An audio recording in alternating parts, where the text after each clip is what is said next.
Bonjour à toutes et à tous, merci pour votre fidélité au journal d'un agrologue. Nous vous proposons de rencontrer Guillermo Quintero, auteur de Homo Botanicus, à Marseille. Bonjour Guillermo Quintero, nous nous retrouvons ici pour le journal d'un agrologue à Marseille. Bonjour Mathieu. Pas très loin du parc Longchamp, qui est donc pour Marseille le parc zoologique, le muséum d'histoire naturelle et un endroit très frais pour se réfugier lorsque les chaleurs excèdent ce qu'il est possible de supporter. Donc, est-ce que vous pourriez dans un premier temps nous expliquer votre profession ? Aujourd'hui, je suis cinéaste et réalisateur documentaire. Du coup, en fait, ça veut dire que j'entreprends des projets des longues haleines documentaires, un documentaire qu'on a appelé souvent le documentaire d'auteur ou les documentaires des créations, et donc qui s'éloigne un peu du reportage. Et l'idée, c'est d'avoir un objet qui ait une vocation cinématographique. Donc j'en ai fait un qui s'appelle Homo Botanicus, que j'ai commencé en 2014, fin 2014, que j'ai fini en 2018. Et ça fait 4 ans que je travaille aussi sur un deuxième projet de long métrage documentaire qui s'appelle Rio Rojo en espagnol, ce qui veut dire en français Rivière Rouge. Et donc ça c'est votre profession et votre médium actuel, mais votre première profession c'est botanique, n'est-ce pas ? Disons que moi j'ai suivi plusieurs études, mais l'un des principaux études que j'ai suivies, c'était la biologie. Donc la botanique en tant que carrière n'existait pas, en tant que carrière universitaire, je veux dire, n'existait pas. Et du coup, si on veut dédier sa vie à la botanique, à la zoologie, à l'une des branches de la biologie, il faut commencer par une formation en biologie. Et j'ai fait donc un diplôme de biologie de 5 ans à l'Université nationale de Bogota, en Colombie. Et lors de ces études, je me suis intéressé à la botanique. Mais disons que pendant ma carrière, pendant mes études, j'ai pensé que j'allais devenir botaniste. Parce que j'étais passionné des plantes. Mais à un moment donné, en fait, je me suis un peu éloigné de la pratique scientifique. Je me suis aussi éloigné de la systématique, c'est-à-dire la branche de la science qui étudie la classification du vivant. Et j'ai eu une sorte de crise de foi qui m'a fait donc me rapprocher de la philosophie de la science et d'étudier donc plus la science par rapport à l'épistémologie et à la façon dont on fait la science et dont on pratique la science et je me suis éloigné de la pratique scientifique en tant que telle. Et quand on se balade ici à Marseille autour de ce parc Longchamp ou à Paris au Muséum d'histoire naturelle, sur le frontispice donc de l'immeuble, il y a des noms qui peut-être pour certains ne veulent pas dire grand-chose, mais pour vous évoquent peut-être des voyageurs. Je pense à Linné, je pense à Lacépède, je pense à Humboldt. Qu'est-ce que ces noms vous évoquent ? Ces noms m'évoquent souvent en fait toute une époque qui était une époque d'or des expéditionnaires français, mais aussi allemands, et qui est très romantique. Donc, et moi je pense souvent par exemple au nom de von Humboldt, par exemple, Alexander von Humboldt, qui était accompagné d'un botaniste français souvent, qui s'appelait Aimé Bonpland.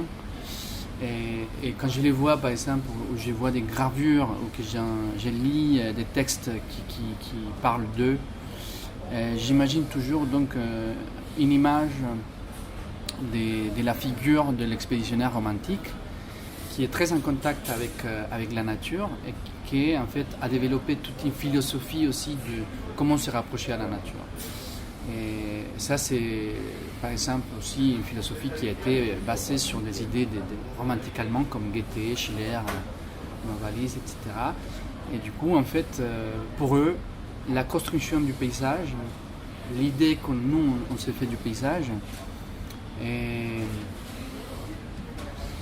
une idée en fait qui est construite à partir de deux piliers, donc des piliers rationnels, parce que quand on est par exemple face à l'inconnu, face à une forêt inconnue, face à une forêt vierge, ou face à une grosse vallée magnifique, on sent quand même donc du coup notre esprit s'éveille et on a envie d'organiser. Donc ça c'est l'esprit scientifique, on a envie de savoir quels sont les éléments constitutifs de cette forêt, quels sont les éléments constitutifs de cette vallée, quel type de plantes, pourquoi ils sont là, comment ils interagissent entre eux. Et puis du coup il y a ce côté très scientifique, très rationnel qui est essentiel pour la compréhension de la nature, pour ces romantiques-là, mais il y a aussi les piliers donc romantiques, on va dire en fait sentimental, c'est-à-dire que quand on est là aussi, la nature nous frappe, et nous frappe au fond de nos cœurs, au fond de nos estomacs, et du coup on sent la sublimité de la nature, et grâce à cette pilier aussi, on peut accepter aussi les mystères de la nature. Donc du coup en fait, pour moi ces expéditionnels-là ont bien compris en fait la sensation que moi-même je peux avoir quand je me trouve face à une forêt tropicale par exemple, ou même une forêt ici en France, un paysage en tout cas dominé par une certaine forme de nature. Mais Humboldt et Bonpland, je crois ils traînaient autour du Muséum surnaturel à Paris, cherchant un appui pour pouvoir faire ce voyage fou, dans une des périodes les plus agitées du monde, là, juste après la Révolution française. Et donc à ce moment-là, tout le défi, si je ne me trompe pas, quand ils partent en Uruguay, en Paraguay, c'est de faire sécher toutes ces feuilles, toutes ces semences qu'ils ramènent. Et je crois qu'ils donc se retrouvent dans des endroits particulièrement hostiles et qui décident aussi, pour se préserver des aléas de la navigation et de tout ce qui peut se passer sur les océans, de faire partir 3 exemplaires de tout l'herbier qu'ils vont reprendre. Et je crois savoir qu'il y a 2 des bateaux qu'ils envoient sur les 3 qui vont couler. Ouais, je crois qu'il y a 2 bateaux qui sont coulés aussi. Je ne connais pas l'histoire en détail, mais en fait, je me souviens effectivement que parmi les bateaux, il y en a qui ont coulé et il y en a qui sont arrivés. Donc du coup, cette collection-là, je pense qu'ils sont maintenant aujourd'hui à l'herbier national de France, en fait, à l'herbier de Paris, du Muséum d'histoire naturelle de Paris. Et Humboldt lui-même aussi, il avait collecté beaucoup de spécimens dans plusieurs expéditions, pas seulement l'expédition qu'il a fait avec Aimé Bonpland, qu'il a hébergé, en fait, il a déposé à l'herbier de Berlin, qui lui, en fait, à un moment donné, était l'herbier le plus grand du monde aussi, à côté de l'herbier de Paris, et qui a été détruit et qui a été brûlé lors de la Deuxième Guerre mondiale. Donc beaucoup de spécimens qui ont été donc collectés par Humboldt ont brûlé, et il y en a beaucoup aujourd'hui qui sont déposés à l'herbier national en France, en fait, à l'herbier du Muséum d'histoire naturelle. Mais quand on vient de Colombie, donc votre pays d'origine, la nature en Europe peut paraître très domestiquée, et justement on peut s'étonner de toutes ces plantes qu'on a fait voyager et qu'on a forcé à s'acclimater. Aujourd'hui, quand vous vous baladez en France et en Europe, quel est votre sentiment vis-à-vis de ce que vous avez pu voir en Amérique du Sud ? Oui, effectivement, il y a un sentiment parfois qui est un peu plus, disons, épaisé. En fait, on est plus face à une nature qui repose sur des sols ou sur des rochers ou sur des paysages qui sont un peu plus anciens, géologiquement parlant, et qui sont adaptés aussi à des climats un peu plus tempéré, donc du coup en fait il y a beaucoup moins de diversité. Et effectivement, les premières fois que je me confrontais un peu à cette nature ici en France, j'avais quand même un petit conflit de me disant c'est très beau, mais il me manque quand même ces côtés exubérants, ces côtés un peu bruyants aussi, les côtés cacophoniques de la forêt tropicale. Mais bon, il faut savoir que de toute façon en Colombie,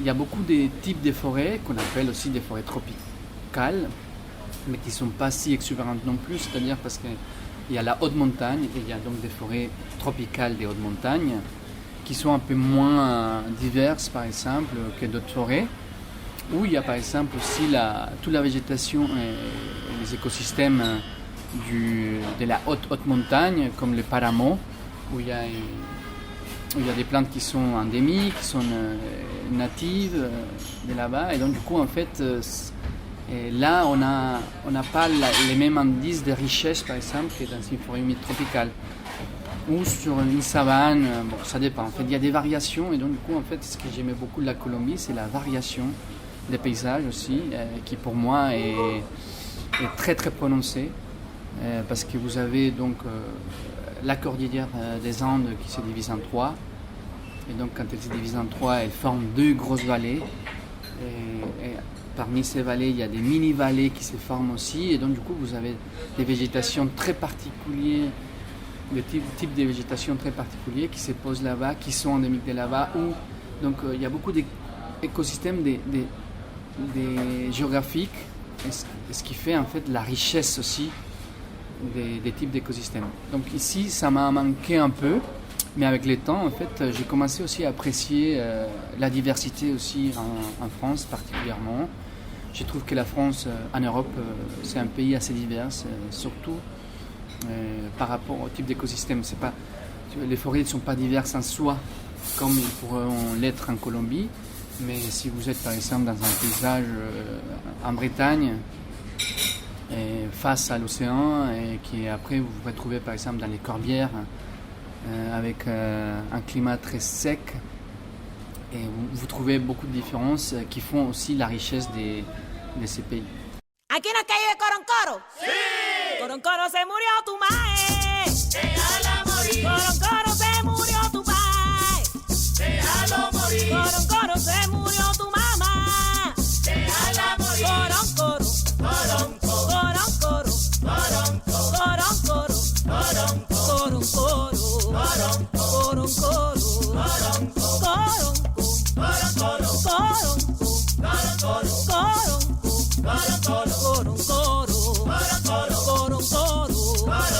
Coroncoro. Coroncoro se murió tu tía. Déjala morir. Coroncoro se murió tu tío. Déjalo morir. Coroncoro se murió tu prima. Déjala morir.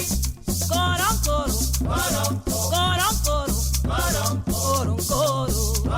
Coroncoro. Coroncoro. Ay. Coroncoro. Coroncoro. ¡Upa! Coroncoro. Coroncoro se murió tu hija. Déjala morir. Coroncoro se murió tu hijo. Déjalo morir. Coroncoro murió Coronco. Déjalo morir. Se murió Coroncorito. Déjalo morir. Coroncoro, ¿de qué te fuiste? Me quise morir. Coroncoro. Coroncoro. ¡Upa! Coroncoro. Coroncoro. Coroncoro. ¡Epa! Coroncoro. Coroncoro. Coroncoro. Coroncoro se murió tu tío. Déjalo morir. Se murió tu primo hermano. Déjalo morir. Se murió tu prima hermana. Déjala morir. Coroncoro, desde que te fuiste me quise morir. Coroncoro. Coroncoro. Coroncoro. Coroncoro. Qué bien bonito. Qué bien bonito. Curiosito. Curiosito. Oh chiquito. Oh chiquito. Oh chiquito. Ay Coroncoro. ¡Upa! Ay Coroncoro. Ay Coroncoro. Se murió tu prima hermana. Déjala morir. Se murió tu primo hermano. Déjalo morir. Se murió tu primo hermano. Déjala morir. Coroncoro. Coroncoro. ¡Upa! Coroncoro. Coroncoro. Coroncoro. Coroncoro. Coroncoro. Coroncoro.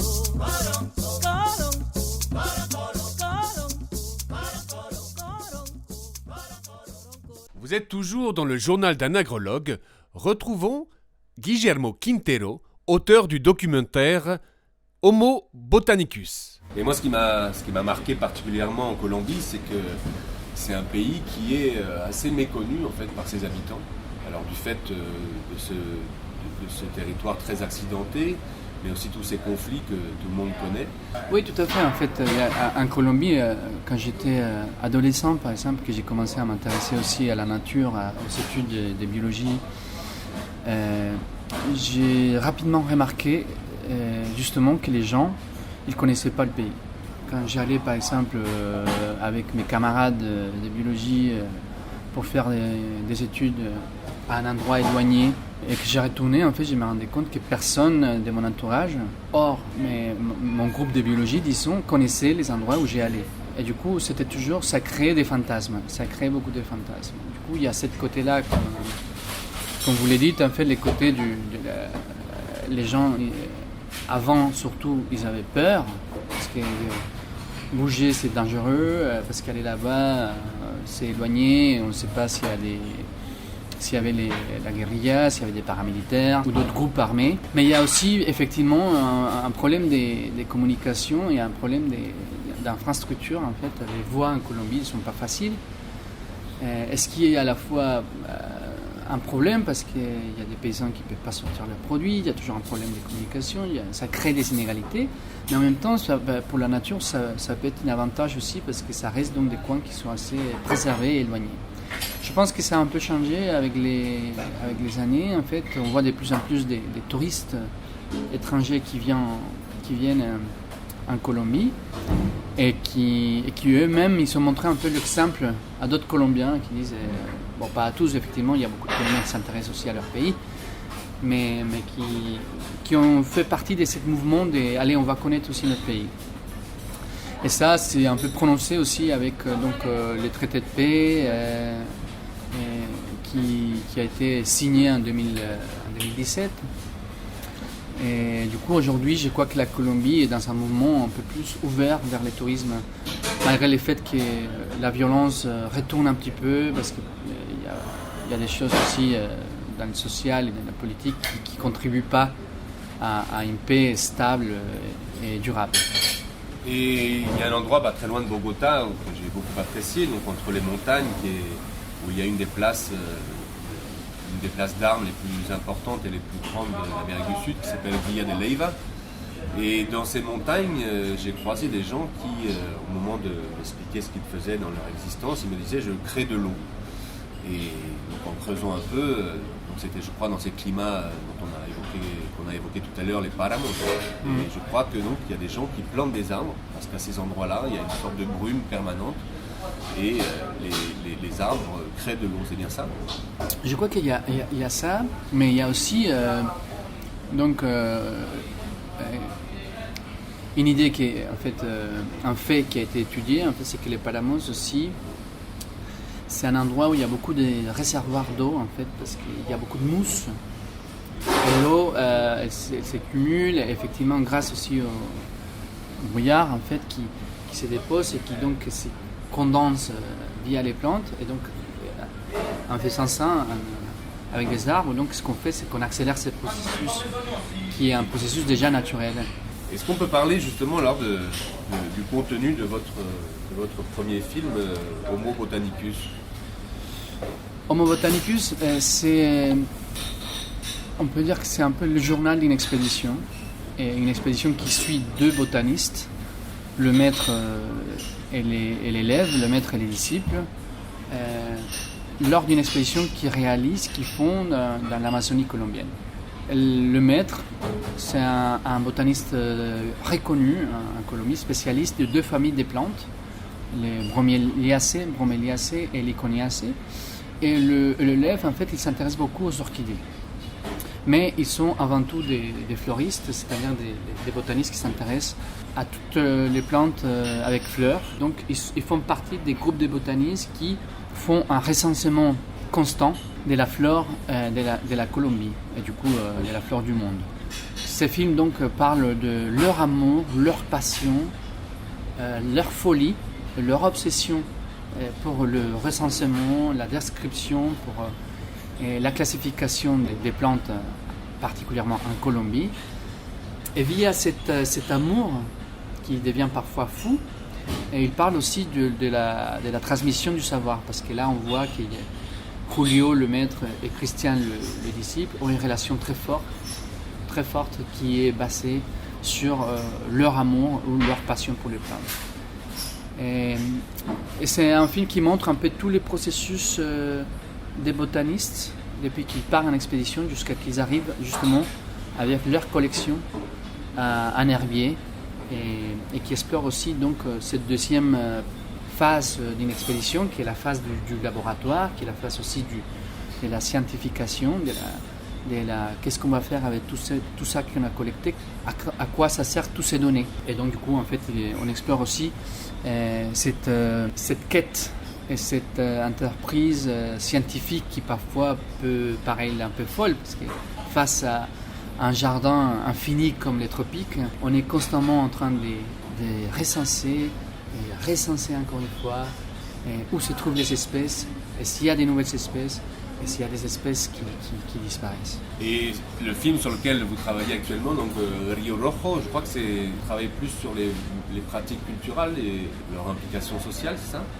Rio Rojo parle d'un endroit, d'une zone au nord de l'Amazonie colombienne et de la transformation de cet endroit à travers les 5 dernières années via 3 personnages qui habitent dans cette région-là. Et cette région-là, en fait, se situe à la Serranía de la Macarena, qui est une montagne en fait qui a été élevée avant la cordillère des Andes et qui marque un peu la frontière nord de l'Amazonie colombienne. Et cette montagne, en fait, quand on elle est constituée d'une roches très anciennes, volcaniques. Et au fur et à mesure qu'on descend de cette montagne, donc on trouve une forêt tropicale très riche. Terre du jaguar, un peu d'anaconda aussi. Et du coup, au sud de cette montagne, il y a une petite rivière qu'on a toujours appelée la rivière des 7 couleurs et qui est très connue en Colombie. Et pendant longtemps, cette rivière était une zone interdite parce qu'il y avait les FARC justement, et donc personne n'osait y aller. Et du coup, avec les retraits des FARC, les processus de paix, la zone a été un peu ouverte. Et donc du coup, en fait, il y a des changements qui s'opèrent dans cette région, notamment les touristes qui arrivent. Après, il y a des multinationales qui s'intéressent aussi à l'exploitation pétrolière. Il y a un taux très élevé de déforestation qui augmente. Et il y a l'armée aussi qui fait présence. Et du coup, en fait, l'idée du film, c'est de montrer un peu ces changements-là à travers ces 3 personnages qui rencontrent ces 4 facteurs de changement. Mais donc, c'est pas un film non plus militant, c'est un film en fait vraiment qui parle d'une façon très indirecte d'un changement d'un paysage et de la disparition aussi d'un endroit. Et aujourd'hui, quand on parle de réchauffement climatique, et donc en Europe notamment, on imagine que le climat de Marseille va, en quelques années, se déplacer en Auvergne.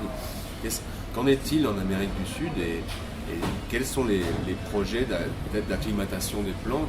Qu'est-ce qui est envisagé pour anticiper ça, si c'est possible de le faire? Je pense que tout effort d'anticiper ça est très complexe et peut-être qu'il va être vain en fait, face à ce qui nous attend vraiment. Tu vois. Mais en même temps, je pense que la nature elle-même, elle s'acclimate. La nature elle-même, moi, je considère que la nature est très forte. Malgré le fait que nous, l'Homo sapiens, en fait, on la frappe souvent, on la fait réduire, mais moi je crois beaucoup à la résilience de la nature. Et ce qu'on voit en Colombie, c'est par exemple des plantes qu'on trouvait donc, dans des zones plus basses, plus bas, donc maintenant on les trouve donc, un peu plus haut, parce que le climat a changé. Donc là où ils se trouvaient avant, maintenant il fait un peu plus chaud, donc les populations commencent à bouger. Et effectivement, donc, ça peut affecter plein d'espèces qui vont se retrouver sans un endroit où aller, en fait, sans pouvoir d'adaptation, et donc ils vont périmer. Et ça va être, je pense, on assiste déjà à une sorte de disparition, pas massive comme pendant les glaciaires, l'époque glaciaire par exemple, mais là aujourd'hui on assiste quand même à une diminution de la biodiversité qui est assez frappante. Et donc là, si on a beaucoup travaillé à faire voyager les plantes et s'acclimater par le passé, peut-être qu'il y a anticipé, c'est surtout les migrations de population qui vont être colossales, qui donc qualifier tous ces gens qui se déplacent, qui sont poussés à l'exil par les modifications climatiques. Est-ce qu'on peut s'imaginer justement que tout ce qu'on appelle les migrants, tous ces gens du sud qui migrent vers le nord, ont des choses à nous apporter, ont eux-mêmes anticipé et vécu le réchauffement climatique déjà il y a 10 ou 15 ans et ont beaucoup de choses à nous apprendre? Oui, effectivement, je pense que la migration, c'est un phénomène qui a toujours été un phénomène naturel dans les populations humaines et qui aujourd'hui s'est accentué aussi parce que déjà on est plus nombreux. Et aussi parce qu'il y a des conditions climatiques qui frappent très fortement des pays qui ne sont pas préparés, mais aussi par des conditions politiques qui sont très, très extrêmes et qui font fuir aussi des masses de populations qui vont chercher un endroit comme l'Europe par exemple. Et effectivement, ils ont beaucoup à nous apprendre sur leur adaptation ou leurs problèmes dans leur pays, mais aussi parce que ça apporte une richesse culturelle, aussi dans le savoir-faire. Et effectivement, comme tu l'as dit, en fait, un savoir par rapport à cette crise climatique. Merci beaucoup Guillermo Quintero. Et où est-ce qu'on peut voir vos films? Alors, Homo Botanicus, vous pouvez les trouver sur Vimeo on demand, c'est-à-dire que vous tapez sur Google Vimeo Homo Botanicus, vous allez trouver un lien et vous pouvez là accéder à ces liens. Vous pouvez les loyer, faire une location pendant 48 heures ou carrément l'acheter. Je pense qu'il n'est pas très cher, mais comme ça, vous pouvez accéder au film. Merci beaucoup Guillermo. Merci à toi Mathieu.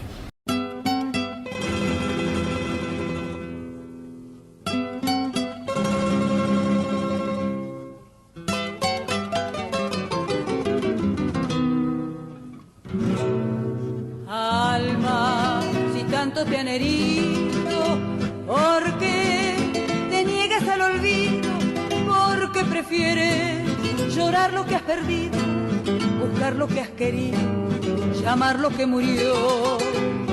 Vives inútilmente triste y sé que nunca mereciste pagar con pena la culpa de ser buena, tan buena como fuiste por amor. Lo que empezó una vez, lo que después dejó de ser, lo que al final, por culpa de un error, fue noche amarga del corazón.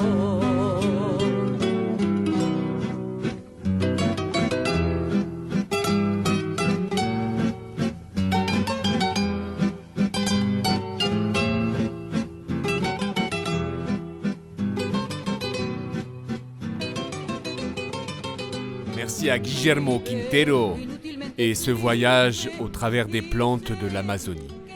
Nous vous donnons rendez-vous la semaine prochaine et d'ici là, n'hésitez pas à consulter notre chaîne YouTube, le Journal d'un agrologue, pour retrouver l'intégralité des émissions passées. Likez, abonnez-vous et commentez.